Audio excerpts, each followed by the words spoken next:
आचारी लोक कशी करतात एकदम चटपटीत झणझणीत व बघता क्षणी खाऊ वाटेल अशी मटकीची उसळ, ती आज मी तुम्हाला करून दाखवणार आहे। सेम टू सेम लग्नामध्ये किंवा कोणत्या कार्यक्रमात मिळते अशी ही मोड आलेल्या मटकीची उसळ जर तुम्ही केली तर सर्वांना खूपच आवडेल। तर चला रेसिपीला सुरुवात करूया।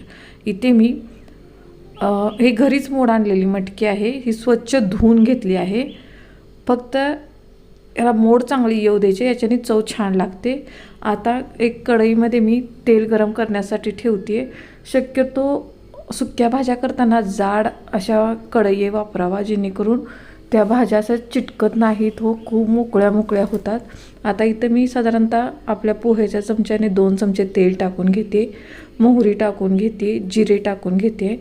आता ही दोन्ही छान असे तडतडल्यानंतर आता माझी मटकी पाव किलोच्या प्रमाणात आहे, त्याच्यासाठी मी 2 मीडियम आकारचे कांदे असे मोठे चिरून घेतलेत।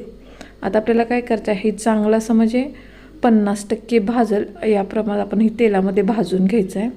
पूर्ण लालसर होऊ द्यायचा नाही, त्याच्याने काय होतं आपली मटकीचा चव वेगळी लागते। आता आपण हे 50% कांदा भाजल्यानंतर आपण याच्यामध्ये 2 मीडियम आकारचे पूर्ण पिकलेली टोमॅटो टाकून घ्यायची। त्याच्याने आपल्या मटकीला अशी थोडीशी आंबट चव येते की ती खूप छान लागते। आता ही टोमॅटो देखील आपण याच्यात टाकून घेणार आहे। तुम्ही बघू शकता पूर्ण पिकलेली ही टोमॅटो मी वापरत आहे। आता ही मध्यम साईजची आहेत। कांदा व टोमॅटो जरा भरपूर प्रमाणात घातलं की मटकीची उसळ छान लागते।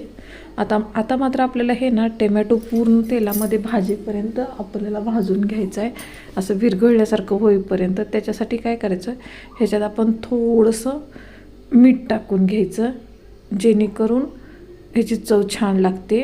मीठ टाकल्यानंतर त्यात आता मी कढीपत्ता टाकून घेते। कढीपत्ता लक्षात ठेवा मी वरून टाकला आहे, जिऱ्या मोहऱ्यानंतर टाकला नाही। त्याच्यामुळे काय होतं आपल्या कांद्या टोमॅटोला देखील कढीपत्त्याचा फ्लेवर येतो। आता कढीपत्ता टाकल्यानंतर मी बघू शकता मी मगाशी मीठ टाकलं होतं, तर अजून थोडंसं टाकले कारण की आपला टोमॅटो छान असा भाजला गेला नाही। आता अजून 2 मिनिट आपण छान असा भाजल्यानंतर तुम्ही बघू शकता टोमॅटो छान चिरला जातो लगेचच।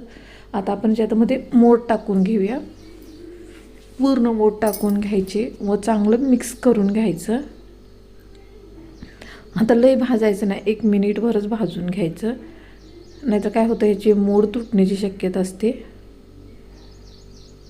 फक्त त्याचा हलकासा मटकीचा कलर बदलल्यानंतर आपण याच्यात आता सगळे मसाले टाकून घेणार आहे, जे आपल्याला तुम्हाला लागतील त्या प्रमाणात टाका।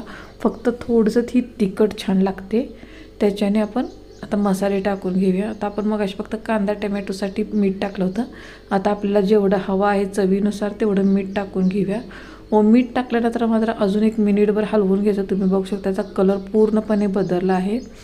आता याच्यात आपण हळद टाकून घेऊया। तुमच्याजवळ जो कोणता मसाला अवेलेबल असेल तो, म्हणजे गरम मसाला, मटन, चिकन कोणताही मसाला असेल तो टाकून घ्यायचा। इथं मी गरम मसाला टाकला आहे, आपलं घरगुती लाल तिखट याच्यात टाकून घ्यायचं। आता अजून एकदा हे चांगलं मिक्स करून घ्यायचं, जेणेकरून मसाला हा पूर्णपणे आपल्या मटकीला लागला जातो। दिसतानाच किती छान दिसत आहे तुम्ही बघू शकता। आता आपल्याला काय करायचं आहे, ह्याच्यात मटकी बुडेल एवढं आपण ह्याच्यात पाणी टाकून घेणार आहे, जेणेकरून आपल्याला मटकी छान अशी शिजली जाते। असे थोडंसं लिंबू पण टाकून घेऊया, त्याच्याने मटकीचा कलर आहे असा राहतो। तुम्ही बघू शकता मी फक्त मटकी बुडेल एवढंच पाणी टाकून घेतलंय। आता मिक्स करून आपल्याला याला कमीत कमी 5 मिनिट झाकून ठेवायचं, जेणेकरून ह्याच्यातील पाणी आटेल व ह्याची चव छान लागेल। आता मला झाकून ठेवते।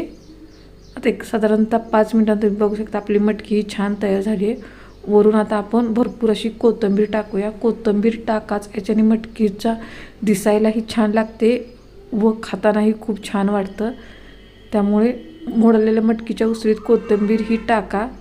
ही मटकीची उसळ तुम्ही चपातीबरोबर किंवा भाकरीबरोबर प्रवासात कुठेही खाऊ शकता।